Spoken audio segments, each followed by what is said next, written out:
My name is Kevin Rennie Smith. I'm the executive director and one of the co-founders of Families and Friends of the Wrongfully Convicted.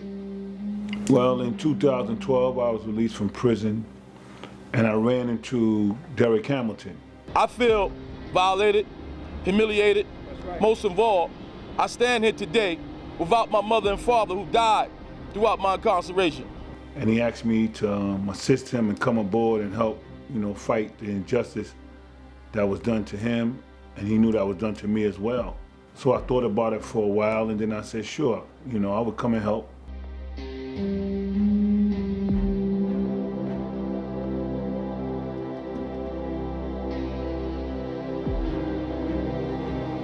Well, I was wrongfully convicted and served 27 years in prison for a crime I did not commit due to police and prosecutorial improper tactics.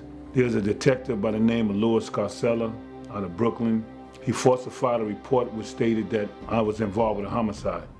Detective Louis Scarcella also threatened a witness when he was in the precinct and told this witness that if he didn't testify against me, that when I get out of prison, that I would kill him and his family.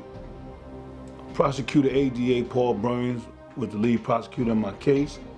He had locked this witness up. This witness came before the court and told the court under sworn oath that he did not know me, he did not see me on the night of the crime, and that I did not kill his cousin.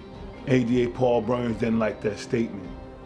So Paul Burns had him arrested for perjury and threatened him with 7 years in prison as soon as he left out the judge's chambers.